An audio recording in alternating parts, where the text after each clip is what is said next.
Hi hello welcome to chat TV. రాష్ట్రంలో 30 DEO పోస్టులు ఖాళీగా పెట్టి కాంగ్రెస్ ప్రభుత్వం విద్యా వ్యవస్థను పూర్తిగా గాలికి వదిలేసింది. రాజకీయ కక్షతో మన ఊరు మనబడి కార్యక్రమాన్ని అర్ధాంతరంగా నిలిపివేసి బడుల అభివృద్ధిని కుంటిపరిచింది. పెండింగ్ బిల్లులు, డిఏలు, రిటైర్మెంట్ బెనిఫిట్స్ చెల్లించకుండా ఉపాధ్యాయులను తీవ్ర ఆర్థిక క్షోభకు గురి చేస్తున్నారు అని మండిపడ్డారు మాజీ మంత్రి ఎమ్మెల్యే హరీష్ రావు.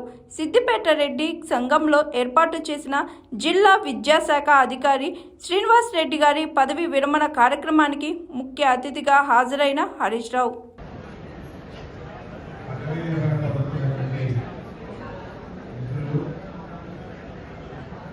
విద్యాశాఖ అధికారిగా ఎంతో పేరు తెచ్చుకున్నటువంటి గౌరవనీయులు ఎల్ఎంపి శ్రీనివాస్ రెడ్డి గారికి, మాజీ జిల్లా పరిషత్ చైర్మన్ రోజా రాధాకృష్ణ శర్మ గారికి, గౌరవనీయులు మాజీ చైర్మన్ రాజనర్స్ గారికి, సంపత్ రెడ్డి గారికి, అదేవిధంగా వేణుగోపాల్ రెడ్డి గారు, జిల్లా గైడ్ ప్రిన్సిపల్ విజయారావు గారు, మా ఎస్ఓ రామస్వామి గారు, వేదిక మీద ఉన్న అన్ని ఉపాధ్యాయ సంఘాల ప్రతినిధులకు, ఉపాధ్యాయులకు, శ్రీనివాస్ రెడ్డి గారి బంధుమిత్రులకు, మీడియా మిత్రులకు అందరికీ పేరు పేరు నమస్కారం. ముఖ్యంగా శ్రీనివాస్ రెడ్డి గారు 4 సంవత్సరాలుగా సిద్దిపేట జిల్లాలో పనిచేస్తూ అందరి మండలంలో ప్రేమను పొందినటువంటి ఒక మంచి వ్యక్తి శ్రీనివాస్ రెడ్డి గారు. నార్మల్ గా సొంత జిల్లాలో డిఈఓగా పనిచేసే అవకాశం ఇవ్వరు. ఆ రోజు బీఆర్ఎస్ ప్రభుత్వంలో నేను ముఖ్యమంత్రి గారి దృష్టికి తీసుకువెళ్లి మా సిద్దిపేట ముద్దుబిడ్డ, మా తిమ్మాయిపల్లి ముద్దుబిడ్డ, మా జిల్లాలో అవకాశం ఇస్తే మంచి సేవలు అందిస్తారని చెప్పి ఆ రోజు సత్తా ఇంద్రారెడ్డి గారితో మాట్లాడి సిద్దిపేట డిఈఓగా వారికి అవకాశం ఇవ్వడం జరిగింది. దాదాపు 4 సంవత్సరాలు సొంత జిల్లాలో సేవలు అందించేటువంటి అవకాశం బహుశా చాలా కొద్ది మంది డిఈఓలకే దొరుకుతుంది. అందులో ఒకడు మన శ్రీనివాస్ రెడ్డి గారు.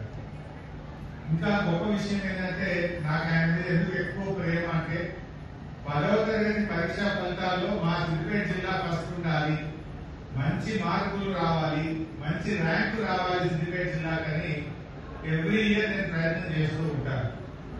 దాదాపు వరుసగా 6 సంవత్సరాలు 10వ తరగతి పరీక్షా ఫలితాల్లో సిద్దిపేట జిల్లా అగ్రగామిగా నిలిచింది. 6 సార్లు అగ్రగామిగా నిలిస్తే అందులో 3 సార్లు ఆ ఘనతలో డిఈఓగా శ్రీనివాస్ రెడ్డి గారికి భాగస్వామ్యం దొరకడం, వారి విశేషమైనటువంటి కృషి ఉండడం అనేటువంటిది నాకు చాలా సంతోషాన్ని కలిగిస్తుంది.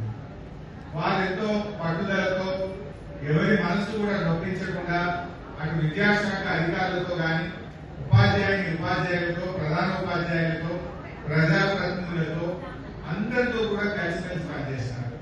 ప్రభుత్వం మారినా కూడా అదే పద్ధతుల్లో చక్కగా విద్యా సంక్షేమం కోసం, విద్యా అభివృద్ధి కోసం, ఈ జిల్లా అభివృద్ధి కోసం ఎంతగానో బాగా కృషి చేశారు. చివరిలో అయితే స్పోర్ట్స్ కూడా వారే జిల్లా అధికారిగా పనిచేశారు. అటు విద్యాశాఖ అధికారిగా, స్పోర్ట్స్ అధికారిగా కూడా పనిచేసి మంచి పేరు తెచ్చుకున్నటువంటి వ్యక్తి. చాలా సంతోషం. గతంలో నేను మన ఊరు మనబడి ప్రోగ్రామ్ స్టార్ట్ చేసినప్పుడు గత ప్రభుత్వంలో వేగంగా పనులు చేయించడానికి ఎప్పటికప్పుడు వెంటబడి మన ఊరు మనబడి పనులు బహుశా రాష్ట్రంలోనే సిద్దిపేట జిల్లాలో చాలా వేగంగా నడిచి అత్యధిక పాఠశాలలు పూర్తయి అంటే దాంట్లో కూడా మన శ్రీనివాస్ రెడ్డి గారి కృషి ఎంతగానో ఉందని చెప్పి చెప్పుకోవచ్చు. బట్ ఏది ఏమైనా ఉన్న డిఈఓ రిటైర్ అవుతున్నారు, కొత్త డిఈఓలు అయితే వస్తలేదు. రాష్ట్రంలో 33 జిల్లాలు ఉంటే ఇలా 3 రెగ్యులర్ డిఈఓలు ఉన్నారు. 30 చోట్ల డిఈఓ పోస్టులు ఖాళీగా ఉన్నాయి.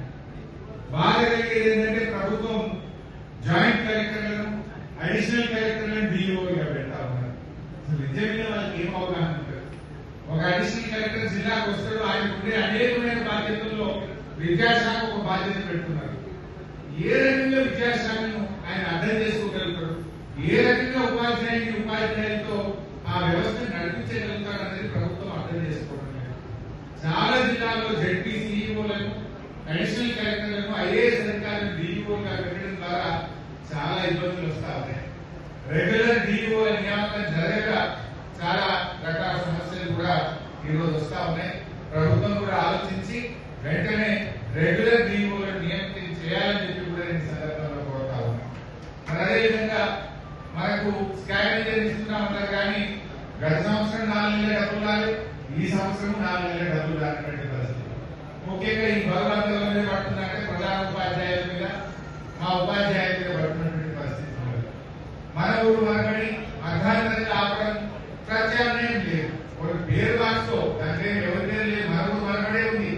పేరు మార్చకు పథకాన్ని ముందుకు పోనీయక అర్ధాంతరంగా చాలా స్కూళ్ళు ఆగిపోవడం, కొత్తగా ఒక తరగతి కూడా కట్టే ప్రయత్నం చేయకపోవడం కూడా ముఖ్యంగా ప్రభుత్వ విద్యా వ్యవస్థలో అనేక ఇబ్బందులు ఈరోజు మనం కూడా చూడడం జరుగుతా ఉంది.